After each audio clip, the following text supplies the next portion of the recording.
What's up, everybody? My name is FluxyFPV, and I'm here to bring you the very first episode of the Liftoff Insider. What is that, you may ask?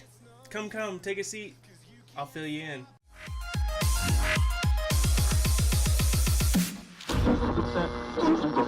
Do you have time for a pleasant experience?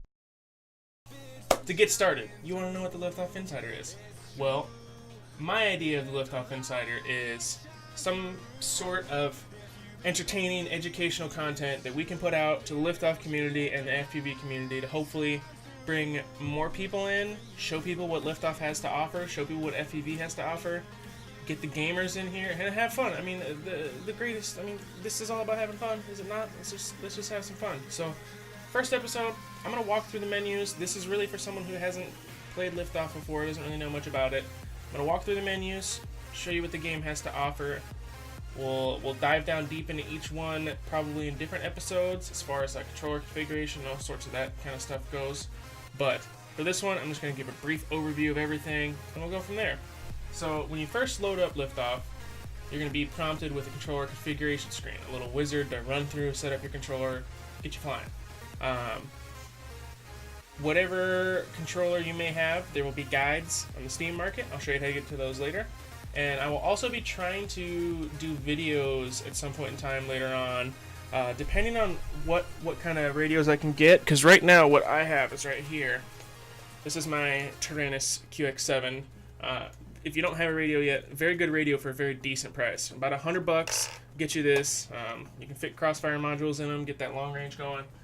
Really good stuff.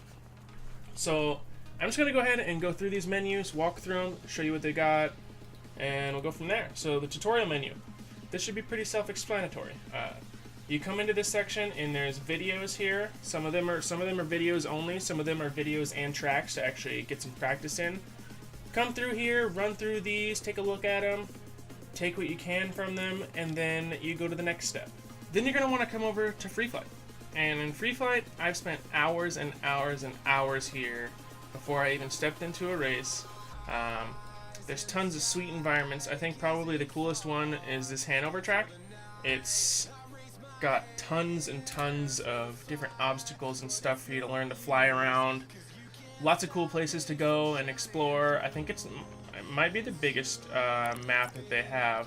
But I would suggest, if you're starting off, just come high up in the sky, let it come up, and just explore around, get the feel for the controls, and have fun, And if you're getting a little froggy, you can come try to shoot some little gaps here. Is it not going to give me the gap points? Oh, no gap points for that one. You can come over here and dive a building. That's always fun.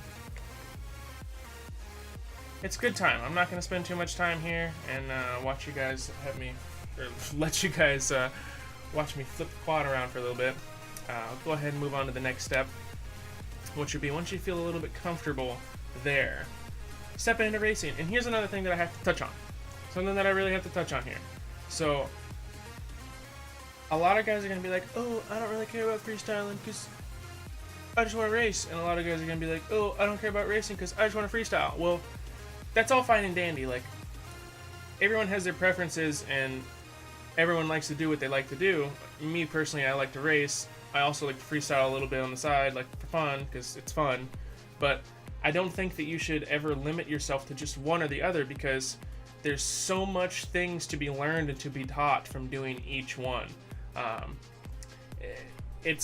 I can't explain the maneuvers that you learn from putting yourself into tight situations in racing and how to get out of sticky situations. You would never learn in a free flight scenario, or you would learn, it would just take a lot longer because you're not pushing yourself into those situations. I'll touch on a lot more of that in another video, but do both. Don't just restrict yourself to one. So Lucas just came out with this new feature called the Freestyle feature, and basically you're gonna get combos and points for doing tricks and stuff like that. And I haven't spent much time in it yet, but it was basically like what you saw going on before with the points racking up, and you have like a minute to do this stuff. I'm not getting any lawnmower points. Am I not low enough? There we go. There we go. I'm mowing the lawn. I wonder if this is how to get the highest points. Come back down and do a lawnmower. Oh, that's how you get no points, boys.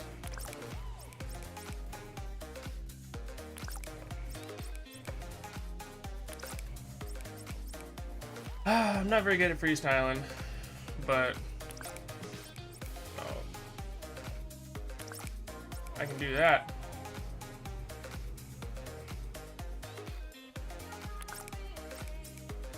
Oh, alright. I've had enough of that. We'll go ahead and move on to the next one, which is the workbench. So, this is one of the coolest features I think that Liftoff has. You can actually come in here and, like, let's say we select this quad, for instance. You can come in, you can go through the frames, you got all sorts of frames to choose from, different batteries, all kinds of different motors, different props, the cameras, the HD cameras and the antennas don't really matter too much. But the point is, you can really customize these things to make them feel how your quad would feel in real life.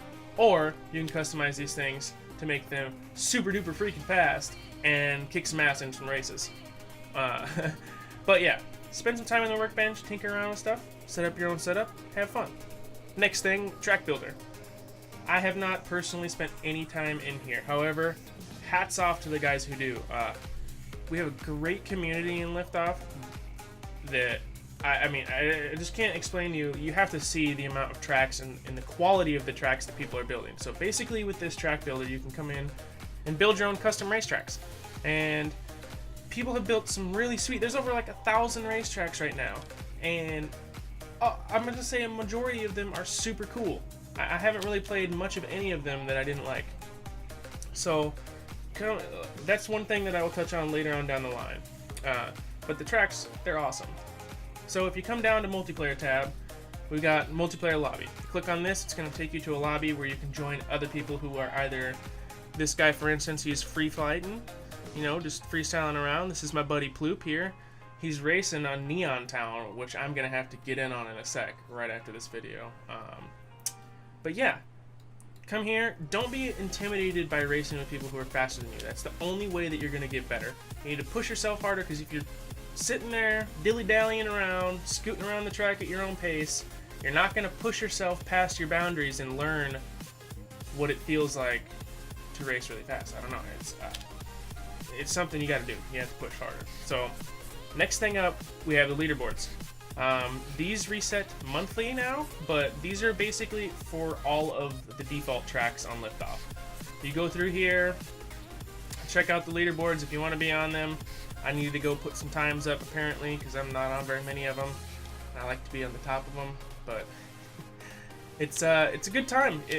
It's something to shoot for in the game, you know. If you've made it to that level and you want to, I don't know, keep it. It's something. It's goals, I suppose. Goals to shoot for. So next on the line, we have the Liftoff Pro League, and here is where things get a little sketchy. Let me go look at this time. Jesus.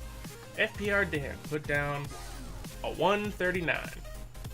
So basically the way that these work is you register for these tournaments and you can practice as many times as you want. But when it comes time to put an actual time on the leaderboard, you only get 3 tries. And this one is a very special one. This is showcasing the new Purist mode in the game. So you have battery management on, you have screen tearing on, damage is on, everything's on. So it's supposed to be super realistic. It's a fairly long track, so stretching out our batteries with the normal setups that we used, our batteries are dying well before we were finishing the race. So we had to do quite a bit of tinkering with quads to get them set up perfectly, to get them to last the whole race. And I still haven't put my time up because I like to wait till the last minute. Makes it a little bit more intense. But next thing on the line, we go to our options menu. You come here, basic game options. This is going to show you all the little things you can add or take off. I would suggest, if you're new, hitting this little button, enable God mode. If you'd like to see what your sticks are doing, I like having it there for the video's sake. I have the joystick overlay on the OSD. I disable the camera noise. I have detect stunts on right now. I think I'm going to turn that off because it's really distracting when I'm trying to do the tournament. But that's that. Go in there, customize it the way that you want it, get yourself good to go. You got graphics next. If you're having problems with FPS issues or stuff like that, turn it down to the fastest. Easy fix. You'll be good to go. Audio, self-explanatory. Control, if you need to set up a new controller, you upgrade at some point in time. This is where you're going to have to come in and calibrate everything and get it good to go. Next on the list, community. So here's a couple things I'm going to have to touch in real quick. The blog. If you're a gamer like myself and you like to read patch notes and whatnot, here's where you're going to want to come. They post all their patch notes, updates what's going on with the game, cool stuff like that. Discussion forum. Never really been to the discussion forum much. I think it's like a Steam forum, talk about stuff. Check it out if you want. We have a Facebook page for our community, a community Facebook page, which I will have a link down in the description below. That's kind of our forum, I feel like, where we share things, talk about things, so I feel like this doesn't really get used much. Guides. If you don't know how to set up your radio, this will teach you how to set up your radio. I think that there's a tutorial for like every single different kind of controller in there, so you get in, set it up, you'll be off to the races. Workshop. Important tab. When you click on this, it's going to bring up your Steam overlay and it's going to take you to the Steam Workshop. I can't stress it enough, like, one of the best parts about Liftoff is its community and the tracks that people have created and the community created content. Go there, download a ton of them. Just download all of them if you want. Start clicking subscribe and you'll have an awesome library of tracks to play with. So last couple are the Facebook and the Twitter. Like I said, I will have a link to our community Facebook page down below. I will also have a link to our community Discord. If you ever want to hop in, if you're ever having problems with anything, either the Facebook or the Discord are the best places to reach someone who will help you. I'm always helping people out. The developers are helping people out. The rest of the community is helping people out. We're all about helping everyone out and getting everyone going. Last but not least, I want to thank you guys for checking out this video. Much more to come. Leave some comments down below about what you would like to see in the future. Maybe instructional videos that you'd like to see, race tutorials, whatever it may be. Let us know what you want to see. I'm gonna read all these comments. Guys at the development team will be reading this. We'll figure it out. We'll get things going for you. Yeah, once again, thank you guys. Like I said, like, comment, subscribe, all that YouTube good stuff. Stick around. There's gonna be lots more to come. Super cool content. Thank you guys again. Peace.